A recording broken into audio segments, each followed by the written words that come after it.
وَسَجَّدَ لِلنَّاسِ تَأْمُرُونَ بِالْمَعْرُوفِ وَتَنْهَوْنَ عَنِ الْمُنكَرِ وَتُؤْمِنُونَ بِاللَّهِ۔ پروردگار عالم ارشاد فرماتا ہے کہ میرے مومن بندے جو آج اس دنیا میں آخری نبی صلی اللہ علیہ وسلم کے ماننے والے ہیں، یہ اس لیے برپا کیے گئے ہیں کہ جو اللہ تعالیٰ کی مرضی ہے اس کے پورے ہونے کے لیے لوگوں کو اس کی طرف بلائیں، نیکی کا حکم دیں اور برائی سے روکیں۔ مالک ارشاد فرماتا ہے صحابہ کرام کو خطاب کر کے کہ اللہ کی رحمت سے اب تمہارا عالم یہ ہو گیا ہے کہ تم صحیح ڈگر پر لگے ہو۔ اب تمہارا حال یہ ہے کہ تم نیکی کے پرچارک ہو، برائی سے منع کرتے ہو، اور وَتُؤْمِنُونَ بِاللَّهِ، اور تمہارا عالم یہ ہے کہ ایسے مخلص ہو، پرخلوص ہو کہ تم اللہ پر صحیح معنوں میں ایمان لانے والے ہو۔ مالک کی بندگی کے اوپر تمہارا دل بالکل ٹک گیا ہے۔ یہ تین صفات مالک نے بیان فرمائی ہیں اپنے ان بندوں کی جن کو پروردگار عالم اپنا بندہ کہتا ہے، پروردگار ان کے اوپر رحمت کے ساتھ متوجہ ہوتا ہے۔ عمر رضی اللہ تعالیٰ عنہ کا کہنا یہ تھا کہ اللہ نے تمہاری جو صفات بیان کی ہے وہ اس لیے ہے کہ تم میں دراصل وہ چیزیں پائی جاتی ہیں جو اللہ کو محبوب ہیں اور مطلوب ہیں،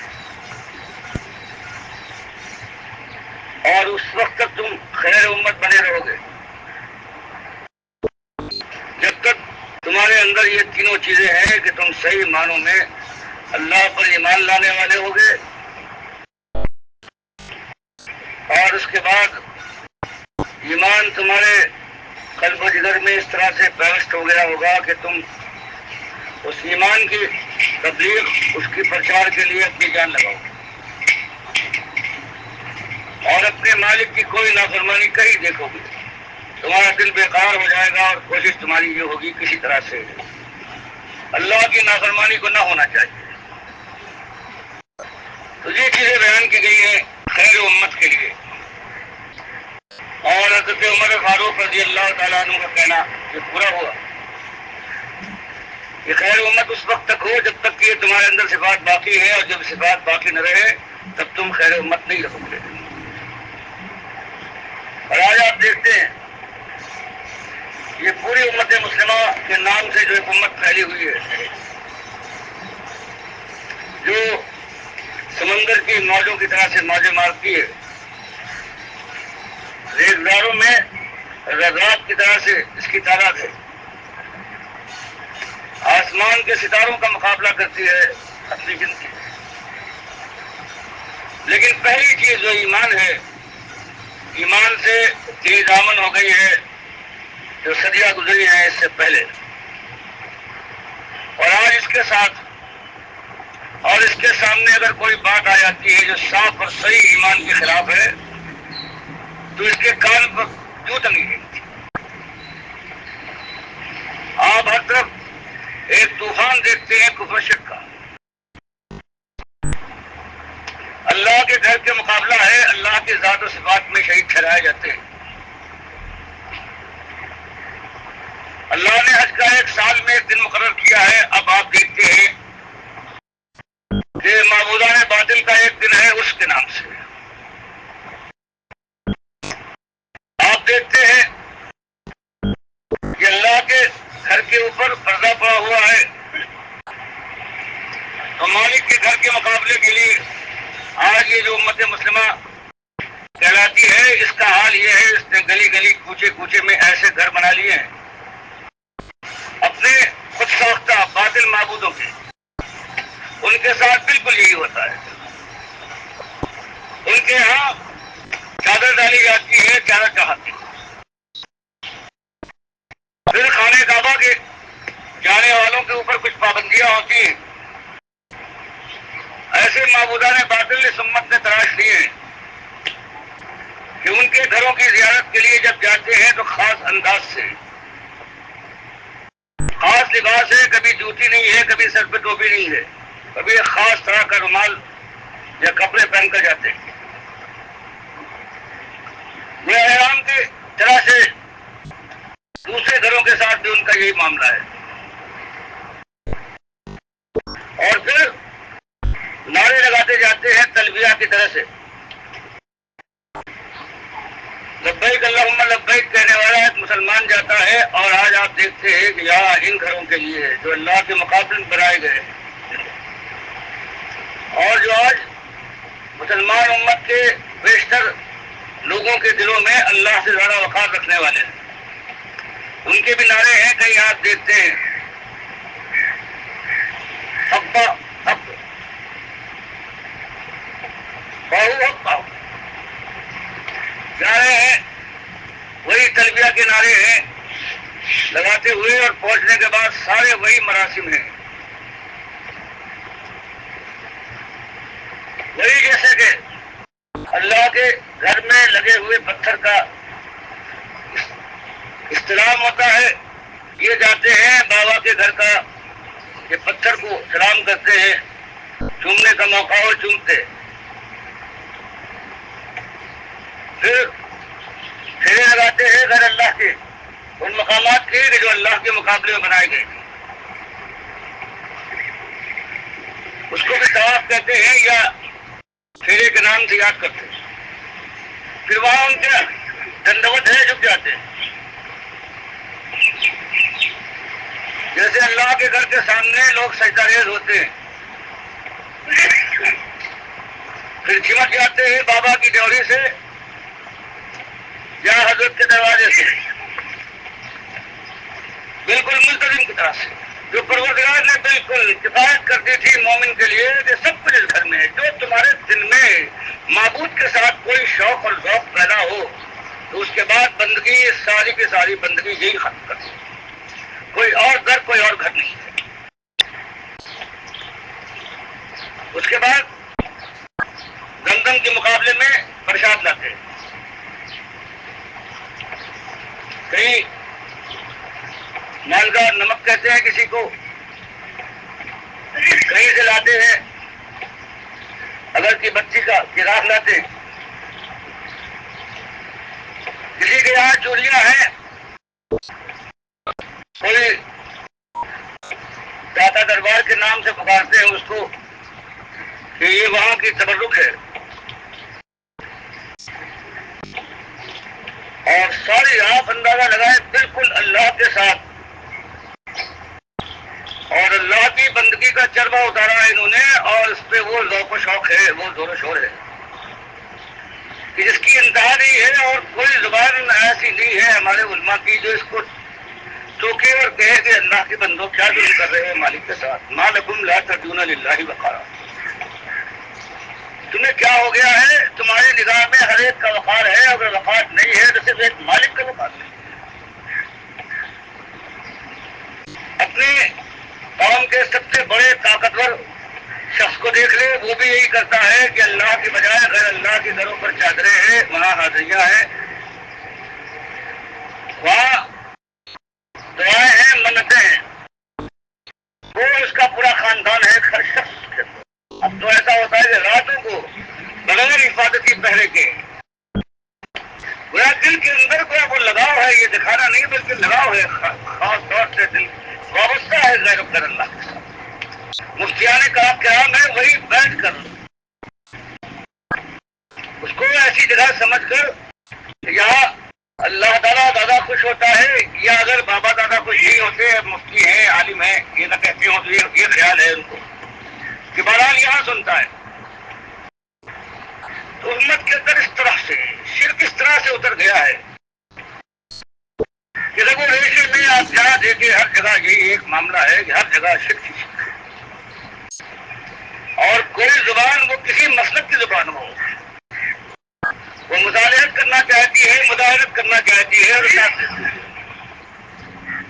اگر ان سے کوئی بات کہی جائے، درخواست کی جائے کہ آپ کے اوپر ذمہ داری ہے، اللہ کے لیے اٹھیے، یہ قوم کو ہوشیار کیجیے، کچھ نہیں کر سکتے ہیں، تو بہرحال اس کو آواز اٹھائیے، نہیں تو یہ موقع نہیں ہے اختلاف پیدا ہو جائے۔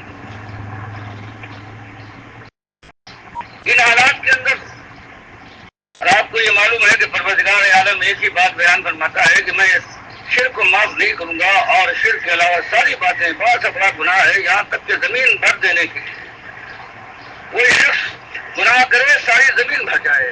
مالک فرماتا ہے، حدیث قدسی میں آتا ہے مسلم کی، کہ من لقینی بقراب الارض خطیۃ لا یشرک بی شیئا لقیتہ بمثلھا مغفرہ۔ ایک شخص سے پوری زمین اس نے بھر دی ہے گناہوں سے، لیکن جب مالک کے پاس آیا ہے تو مشرک بن کر دیا ہے۔ مالک فرماتا ہے کہ ساری خطاؤں کو معاف کر۔ معاذ ابن جبل کی ایک روایت ہے، نبی صاحب نے پوچھا یا معاذ، کہتے ہیں لبیک والسعدیک، بار بار 3 بار کہنے کے بعد پھر پوچھتے ہیں معاذ، اللہ پر بندوں کا کیا حق ہے؟ ادبار کہتے ہیں مجھے علم نہیں ہے، آپ پوچھ رہے ہیں، اللہ نے آپ کو، آپ علم والے ہوں گے، اللہ نے بتایا ہے یا اللہ جاننے والا ہے؟ نبی صاحب فرماتے ہیں کہ معاذ، اللہ کا بندوں پر یہ حق ہے کہ وہ بندے اپنے ایک مالک کی بندگی کریں اور اس کے ساتھ کسی کو شریک نہ ٹھہرائے۔ پھر دریافت کیا کہ معاذ، اور بندوں کا کیا حق ہے اپنے مالک کے اوپر؟ انہوں نے یہی بات کہی کہ آپ جانتے ہوں گے یا اللہ بہرحال علم ہے ہر چیز کا۔ نبی صاحب نے فرمایا کہ بندوں کا یہ حق ہے کہ جب وہ توحید پر جم جائے، شرک نہ کرے، تو مالک ان کو جہنم کی آگ میں نہ جلائے۔ حضرت جابر بیان فرماتے ہیں کہ اصلی چیز یہ ایمان ہے، اعتقاد ہے۔ ارشاد ہوتا ہے مسلم کی روایت میں، الموجبتان، 2 چیزیں واجب کرنے والی ہیں۔ صحابہ رضی اللہ عنہم نے دریافت فرمایا کہ مل موجبتان یا رسول اللہ، اللہ کے رسول، یہ واجب کرنے والی 2 چیزیں کون سی ہیں؟ آپ نے فرمایا ممات لا یشرک باللہ شیئا دخل الجنہ، وممات یشرک باللہ شیئا دخل النار۔ فرمایا جو اس حالت میں مرا ہے کہ یشرک باللہ شیئا، ذرہ برابر بھی اس کے ایمان میں فطور ہے اور اس نے کہیں معمولی سے معمولی شرک کیا ہے، تو اب جہنم ہمیشہ کے لیے اس کا مقام ہے۔ وممات لا یشرک باللہ شیئا، اور وہ شخص کہ مر جائے اور اس نے اللہ کے ساتھ کسی کو شریک نہ ٹھہرایا ہو، دخل الجنہ، تو وہ جنت میں داخل ہو کے رہے گا۔ ایک ہی بات قرآن کی، 3/4 قرآن ایک ہی بات کو بیان کرتا ہے کہ الہکم الہ واحد لا الہ الا هو الرحمن الرحیم، تمہارا ایک الہ ہے، الہ واحد ہے، اس کی خدائی میں کوئی شریک، کوئی ساجی، کوئی شریک نہیں۔ اور شرک کے لیے ہوتا ہے، دریافت کیا جاتا ہے کہ شرک کیا چیز ہے۔ شرکت یا ساجے کو کہتے ہیں، معنی یہ ہے کہ اللہ کی خدائی میں، پروردگار کی اس کائنات میں جس کا وہ مالک ہے، اس کے اندر کسی اور کو اللہ کی ذات میں یا اللہ کی صفات میں، اس کے اختیارات میں، اس کے حقوق میں کہیں بھی کسی کا ذرہ برابر بھی سایہ ثابت کر دے کسی انداز سے، بس یہ شرک ہے۔ آپ کے شرک آپ کے سامنے ہے۔ عیسائیوں نے عیسیٰ علیہ السلام کو اللہ کا بیٹا بنایا، یعنی اللہ کی ذات کا ایک ٹکڑا ہے وہ۔ یہ ذات کا براہ راست جس طرح سے بیٹا اپنے باپ کے نطفے سے ہوتا ہے اور نطفہ بدن کا ایک جز ہوا کرتا ہے، اس طرح سے ان ظالم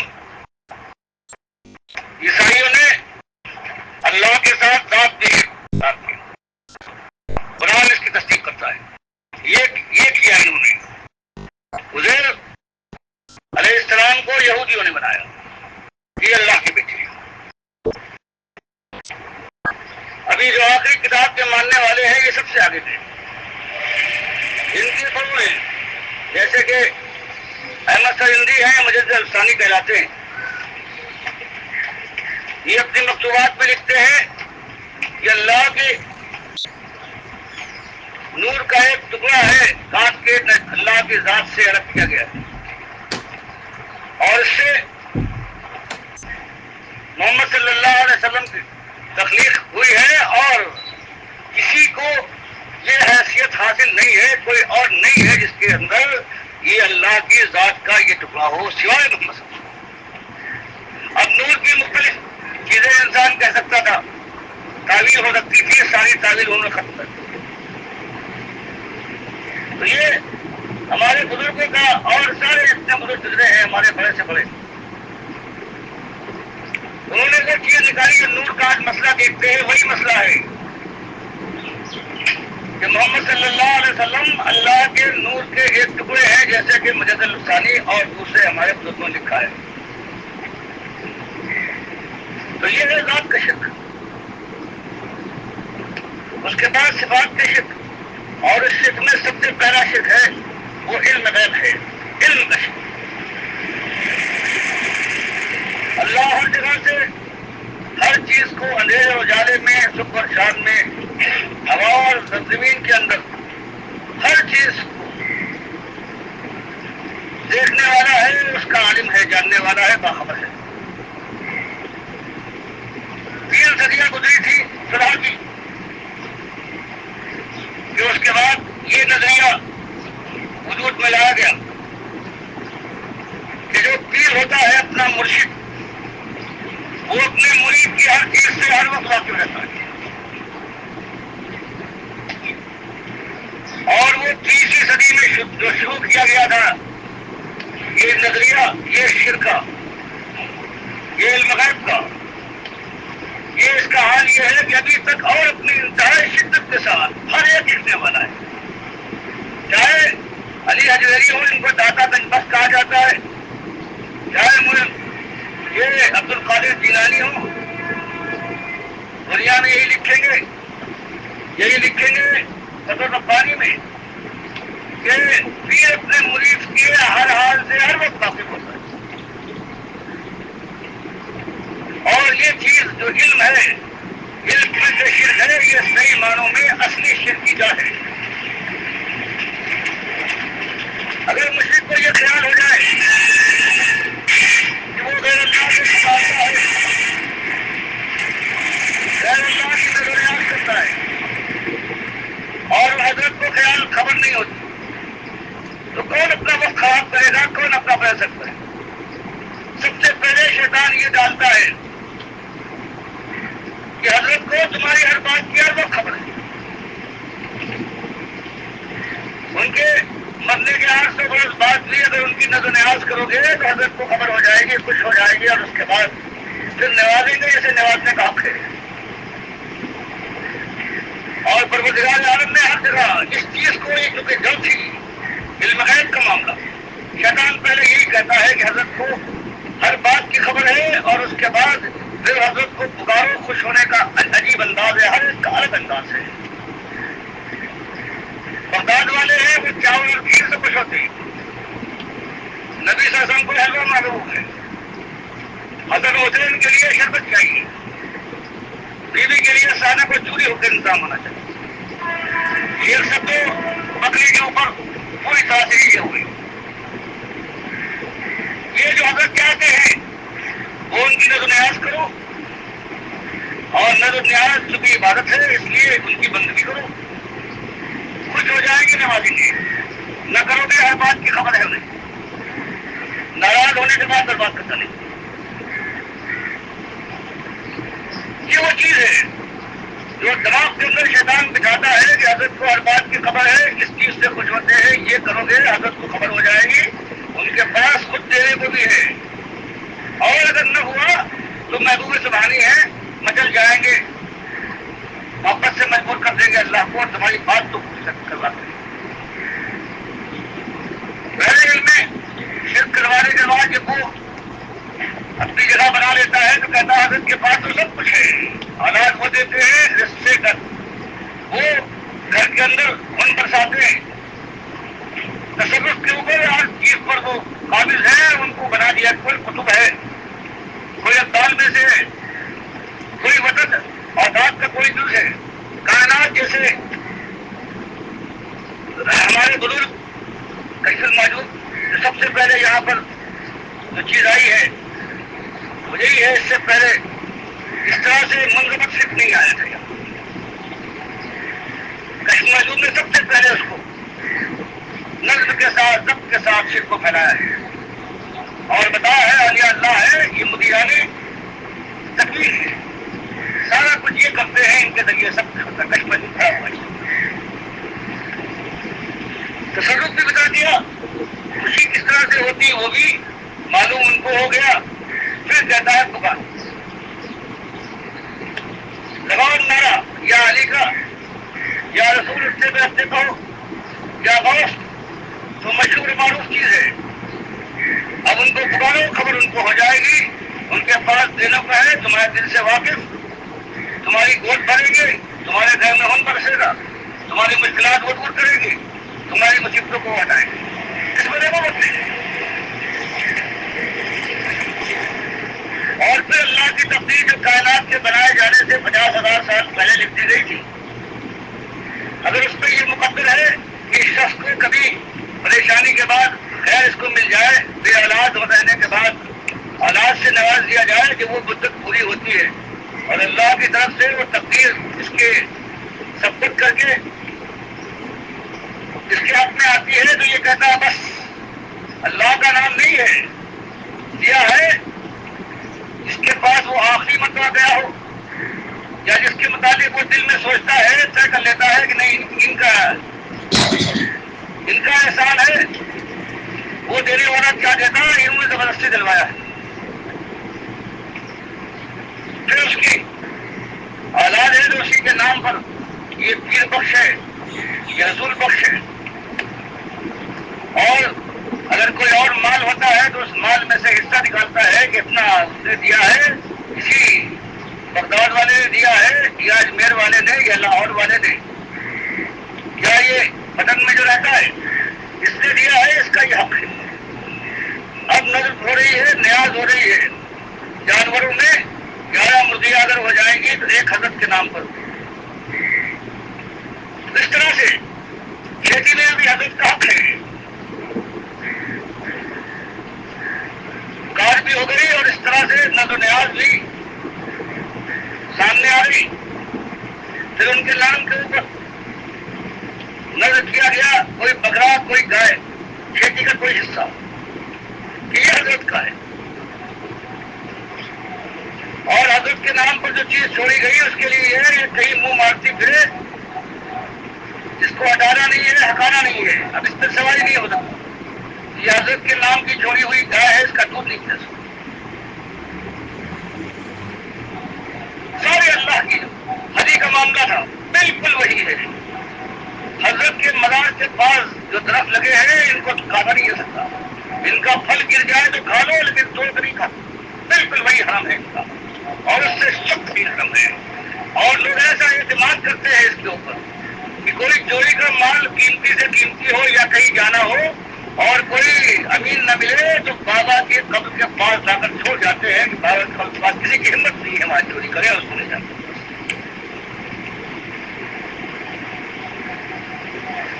تو یہ ایک طوفان اٹھتا ہے اور ہمیشہ اٹھتا ہے، اور ہمیشہ مسلمان قوم میں اٹھتا ہے، حضرت آدم کی اولاد چلتی گئی ہے سینکڑوں سال، اس کے بعد حضرت نوح، یہی مسلمان قوم تھی، اس کے اندر اور خرابیاں پیدا ہوئی ہیں، قابیل نے حابیل کو مار ڈالا ہے، لیکن مدت دار گزرنے کے بعد کہیں وہ زمانہ آیا ہے کہ 5 پنجتن پاک پکارے گئے ہیں، اولیاء اللہ کو ایک ماننے والے موحدین کو پوجا گیا ہے، ان کی قبروں پر وہی کچھ ہونے لگا ہے کہ جو اللہ کے گھر کے ساتھ ہوا کرتا ہے، اور پھر دعائیاں ہیں، پکارے ہیں، نظریں اور نیازیں ہیں، منتیں ہیں، اللہ نے اس قوم کو 950 سال کے بعد برباد کیا ہے، ایک کافر نہ چھوڑا. تھوڑے سے مالک فرماتا ہے ما آمنا ماہ الا قلیل. حضرت نوح کی 950 سال کی اس کوشش کے بعد چند حضرات مومن بنے تھے، باقی ساری کی ساری قوم تھی جو مشرک رہی ہے. اللہ نے ان کو ڈبو مارا ہے، آسمان سے پانی کے دھارے کھول دیے ہیں، زمین نے ابالا ہے اپنے پانی کو، اور دونوں پانی ایک جگہ پر ملے ہیں، ایک کافر ایک مشرک نہ بچا ہے. حضرت نوح کا بیٹا ان کی بیوی ماتا نہیں گئی. اب صرف مومن بچ گئے. شرک یہ پاداش ہے، پہلی قوم ماری گئی ہے وہ حضرت نوح کی مشرک قوم. اور یہ اللہ کو پکارتے تھے، ان کی قبریں تھے، ان کے آستانے تھے، ان کے فوٹو تھے. اب صرف مومن بچے ہیں، یہ پھیل گئے ہیں، یہی جا کر یہی مومنوں کی اولاد، اور یہ ہے جو قوم عاد بنے آقاف کے مقام پر یمن کی شمال میں. اور مالک ان کے لیے فرماتا ہے لم یخلق مثلھا فی البلاد. یہ ایسے طاقتور زوراور تھے کہ کائنات میں ایسے لوگ پیدا نہیں کیے گئے.